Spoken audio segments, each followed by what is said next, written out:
Welcome back, gentle readers. I hope everyone's having an amazing start to their weekend. Happy Friday. In today's video, we are going to be discussing my absolute favorite genre, and that is cozy fantasy, and why I would recommend it to absolutely anyone. So get cozy, grab yourself a cup of tea. I have my peppermint tea here. Oops. I have my peppermint tea here, just ready to go. Cheers. Very good.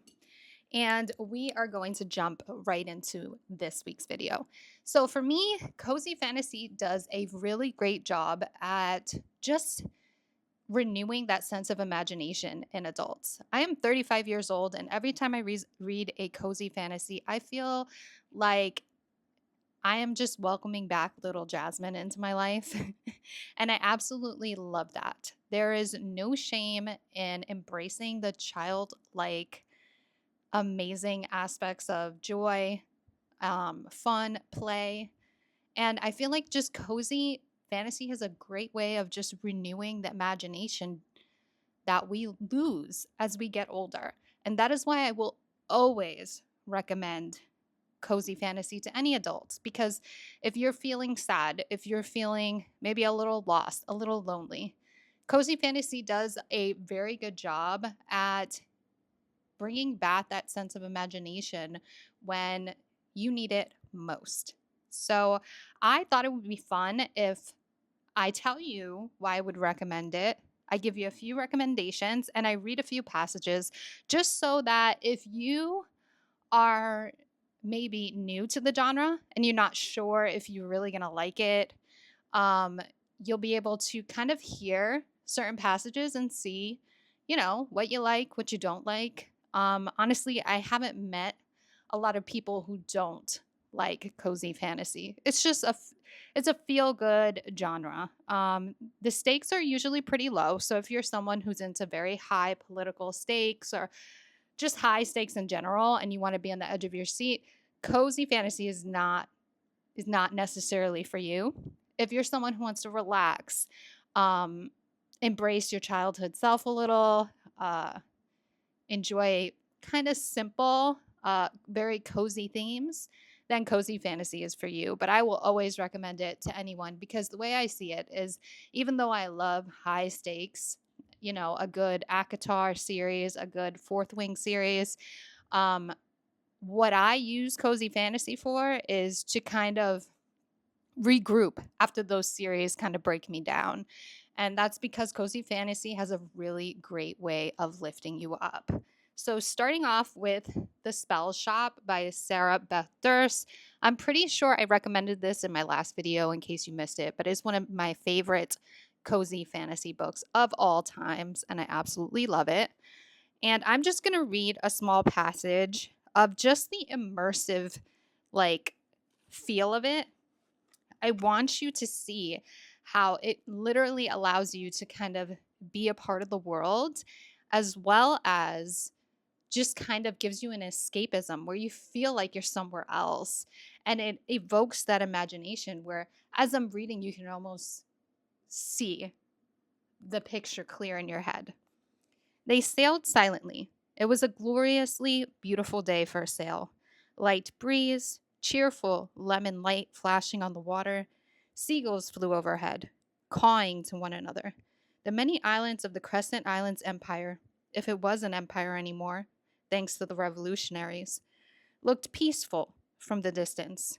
If you didn't look back to where smoke still stained the sky over the capital city, the island's gray, white, and black cliffs were majestic, and the sweet little fishing villages looked quaint with their brightly painted houses, cheerful gardens, and cobblestone streets.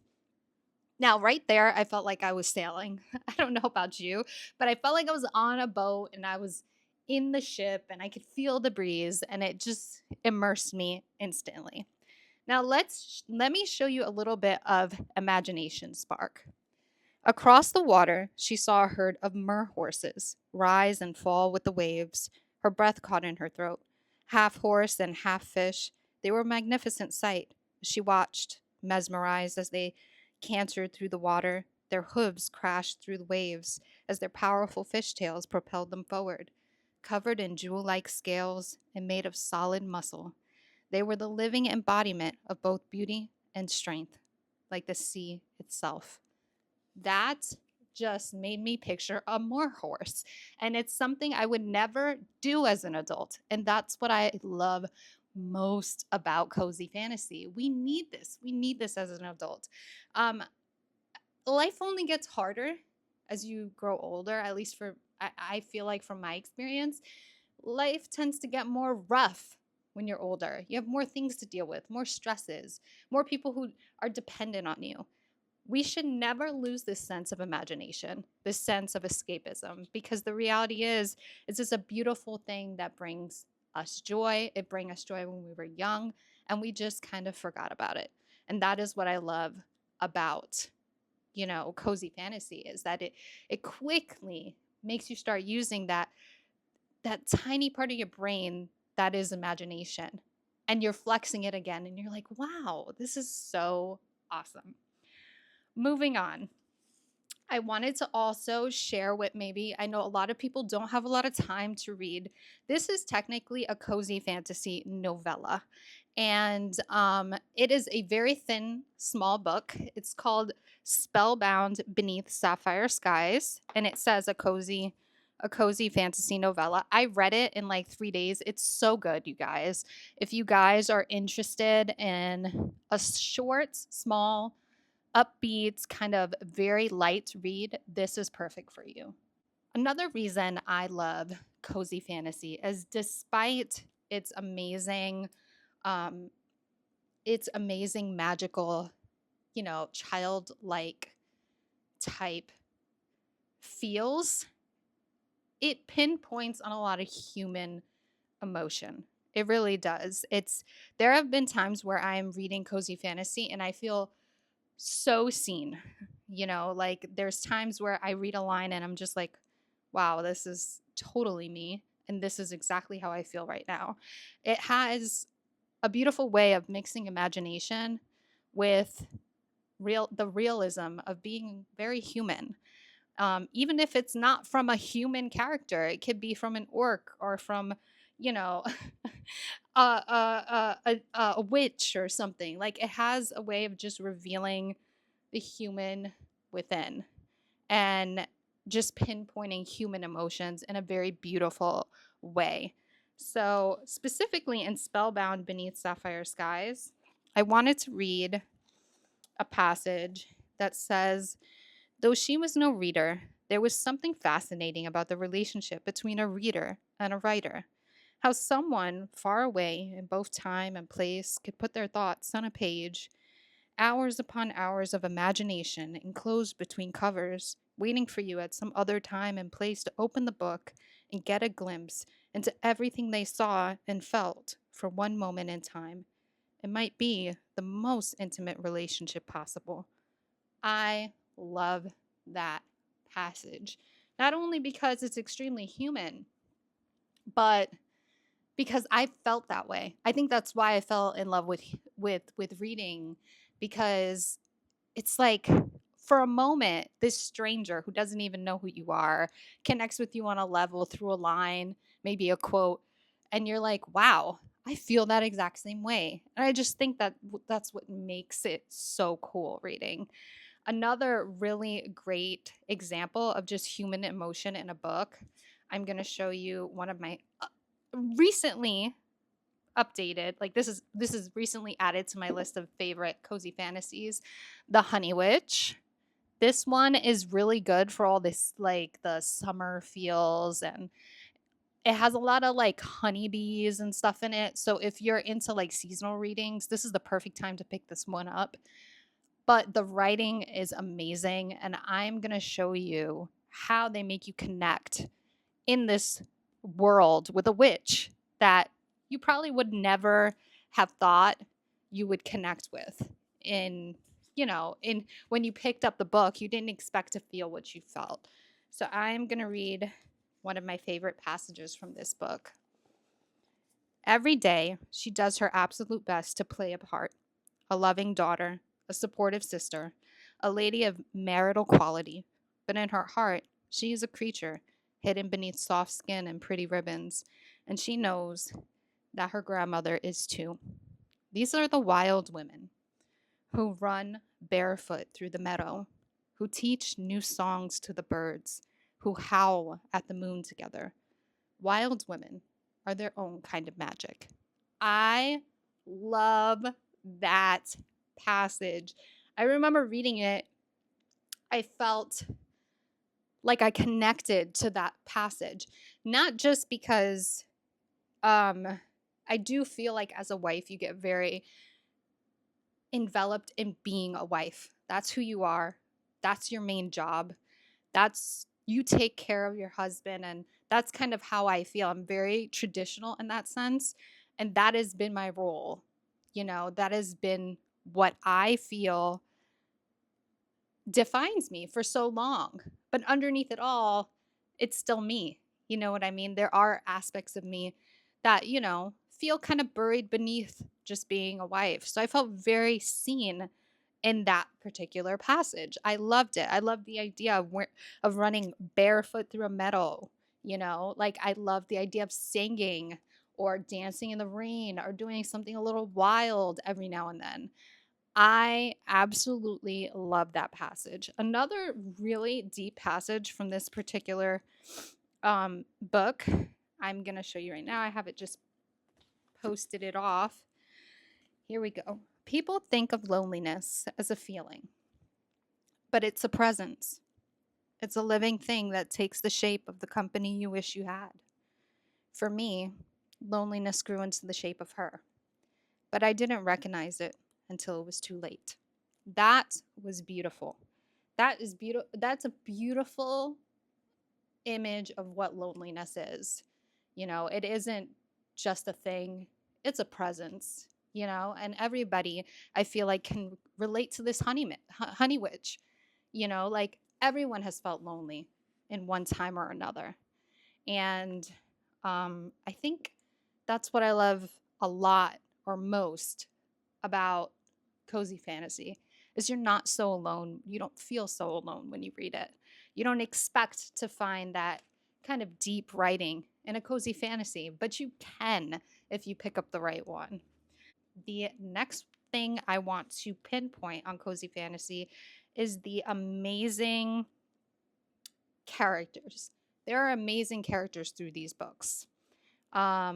We have in Legends and Lattes, we have this main. Actually, let me show you the cover first. Very cute, very fantasy. And if I can hold this up and hold the mic, hold on. This is an orc. This orc is named Viv. The story is based on her. She is over the life of, she's a mercenary, and she's kind of over the life of, beating people up and killing people for money. And she wants to put down her sword and open up a coffee shop.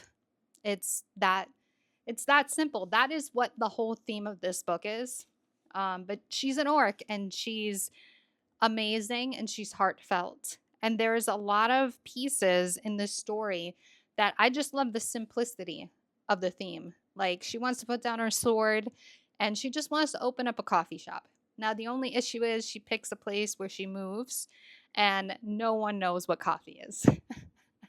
So there, that's a bit of a issue. But I'm actually in the middle of this. You can see my bookmark tagged, but I blew through it. Like, I'm almost done with it. But it's a beautiful, simple theme, and it's based on an orc, which you would not expect to find anywhere else but in cozy fantasy. Honey Witch, you got the witch. Then you have here the spell shop. The main